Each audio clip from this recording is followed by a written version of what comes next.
자, 바로 한번 들어가 보죠. 오늘 우리가 파헤쳐볼 주제 정말 흥미롭습니다. 글로벌 해영업계의 판도가 지금 완전히 뒤집히고 있거든요. 이번 자료 해설은 쉬핑 뉴스넷에서 아주 심층적으로 다룬 코트라 칭다오 무역관의 리포트를 바탕으로 진행합니다. 세계 양대 조선 강국이죠. 한국과 중국이 이 거대한 친환경 선박 패러다임 속에서 과연 어떤 전략으로 맞붙고 있는지 철저하게 객관적인 데이터를 통해서 낱낱이 분석해 드리겠습니다. 오늘 살펴볼 핵심 내용들입니다. 친환경 선박 시대가 어떻게 시작되었는지부터 중국의 압도적인 규모, 한국의 특허 기술, 그리고 2030년 시장 전망과 우리 기업들의 생존 전략까지 쭉 짚어볼 텐데요.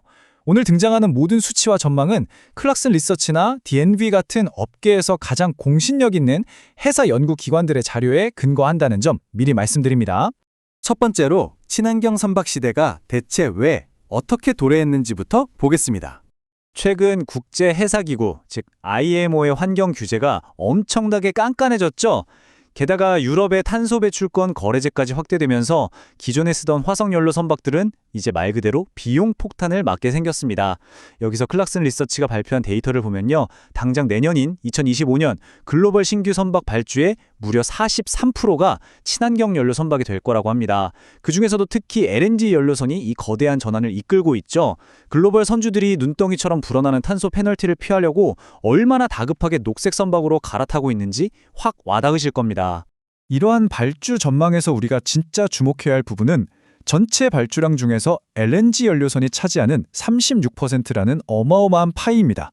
현재로서는 LNG가 시장을 거의 압도하고 있다고 봐도 무방하죠. 하지만 여기서 끝이 아닙니다. KOTRA 리포트가 인용한 D&V 전망 자료를 함께 보면요. 향후 2050년까지는 대체 연료의 메인스트림이 메탄올과 암모니아 쪽으로 확실하게 넘어갈 거라고 분석하고 있습니다. 이 장기적인 흐름을 꼭 기억해 두셔야 해요. 자, 그럼 두 번째 파트, 중국의 압도적인 규모에 대해 이야기해 보겠습니다. 현재 중국 정부는요. 2030년까지 자국 내에 완벽한 친환경 선박 공급망을 쫙 깔아버리겠다는 엄청난 목표를 세웠습니다. 막대한 보조금에 정책 지원까지 말 그대로 쏟아붓고 있죠. 그 결과가 어떨까요? 중국 선박공업행업협회가 내놓은 2025년 중국 친환경 선박 신규 수주 예상치를 보면 무려 2,850만 톤에 달합니다. 와, 이게 불과 5년 만에 수주량이 2배 가까이 뛴 거거든요. 중국이 얼마나 무서운 속도로 규모의 경제를 밀어붙이고 있는지 보여주는 아주 소름 돋는 지표입니다. 코트라 리포트는 중국의 이런 자신감이 치밀하게 계획된 3대 권역별 분업 전략에서 나온다고 분석합니다. 구체적으로 보면 상하이를 중심으로 한 장강 삼각주는 고급 원양선에 올인하고요. 다련 중심의 환보아이 지역은 대형 유조선과 벌크선, 그리고 주강 삼각주는 내륙 전기선 시장을 전담하는 식입니다. 각 지역이 가장 잘하는 분야에 딱 맞춰서 집중 투자를 하고 있는 거죠. 정말 체계적이지 않나요? 이어서 세 번째 파트, 한국의 고부가가치 기술 특허 전략으로 넘어가 보겠습니다. 쉬핑뉴스넷 보도와 리포트 분석을 바탕으로 두 거대 국가의 강점을 한번 나란히 놓고 비교해 볼까요?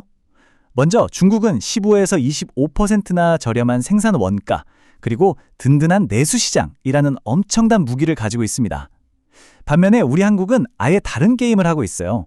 핵심인 암모니아와 LNG 선박 관련 특허의 70% 이상을 꽉 잡고 있거든요. 게다가 이중연료 인진 라이센스 수익이나 고수익 장기 계약을 통해서 아주 짭짤한 마진을 남기고 있죠. 양국이 각자의 장점을 살려서 완전히 다른 방식으로 이익을 극대화하고 있는 겁니다. 물론 두 나라 모두 아킬레스건은 있습니다. 코트라 리포트도 이 부분을 아주 객관적으로 짚어내는데요.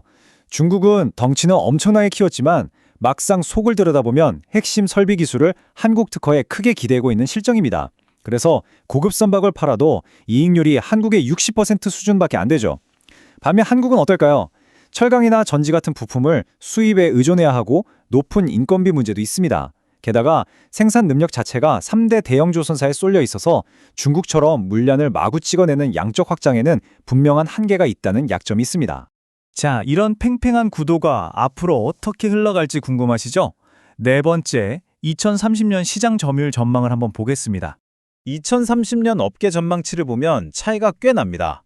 중국이 전체 물량의 70% 이상을 쓸어담고 한국은 20에서 25% 정도를 차지할 것으로 예상되는데요. 한국이 밀리는 거 아니야? 라고 생각하실 수도 있습니다. 하지만 앞서 살펴본 데이터들을 종합해보면 이건 결코 실패가 아닙니다. 전체적인 건조 물량 자체는 중국이 주도하도록 두되 한국은 돈이 되는 고부가 가치 핵심 시장을 확실하게 방어해내는 아주 의도적이고 철저한 시장 분할의 결과로 봐야 한다는 거죠. 그래서 여기서 여러분께 아주 핵심적이고 도발적인 질문을 하나 던져보겠습니다. 중국이 전 세계의 친환경 선박의 70%를 싹쓸이하는 이 상황, 과연 한국 기업들에게 절대적인 위기일까요? 그에 대한 답을 마지막 5번째 파트, 한국 기업의 생존 전략에서 찾아보겠습니다. 그러니까 여기서 가장 중요한 포인트는 바로 이겁니다. 코트라 무역관이 중국 대형 조선소 실무진들을 직접 만나서 인터뷰한 내용이 있는데요. 그들 스스로가 한국산 암모니아 엔진이나 초저온 화물창, 특수 밸브 같은 핵심 장비는 고급 선박을 지을 때 무조건 필수적이다. 우리 국산화 속도가 너무 느리다. 라고 인정을 했다는 겁니다. 즉, 중국이 초대형 LNG선이나 원양 암모니아 선박을 많이 만들어내면 낼수록 핵심 설비는 어쩔 수 없이 해외 솔루션에 의존해야 한다는 뜻이죠. 이 고급 장비의 공백, 이게 바로 한국 B2B 기업들에게 열려있는 거대한 기회의 문, 아주 정확한 진입로가 되는 겁니다. 그래서 KOTR 리포트는 우리 기업들을 위해 아주 구체적이고 현실적인 3단계 로드맵을 제안합니다. 첫째, 상하이나 칭다오 같은 주요 클러스터에 아예 우리 엔지니어를 파견해서 배를 설계할 때부터 찰싹 붙어 있어라. 둘째, 관세 장벽이나 물류 지연을 피하기 위해서 핵심 부품은 한국에서 만들고 조립은 중국 현지에서 하는 합자 공장 모드를 적극 활용해라. 셋째, 중국 조선소들의 그 엄청나게 빠른 건조 속도에 발맞출 수 있도록 현지 AS망을 촘촘히 구축해라. 바로 이 세 가지가 국경을 넘어서 살아남을 수 있는 가장 확실한 시너지 전략이라는 겁니다. 오늘 케오테라 리포트와 시핑뉴스넷 그리고 클락슨 리서치 같은 신뢰할 수 있는 데이터들을 바탕으로 글로벌 해운업계의 변해를 쫙 짚어봤는데요. 다가오는 거대한 친환경 선박 시대, 글로벌 공급망의 진정한 주도권은 껍데기, 즉 선체를 가장 많이 찍어내는 국가가 쥐게 될까요? 아니면 그 속에서 뛰고 있는 핵심 심장과 기술을 완벽하게 통제하는 국가가 쥐게 될까요? 여러분은 어떻게 생각하십니까? 이 흥미로운 질문을 남겨두면서 오늘 준비한 자료에서는 여기서 마치겠습니다.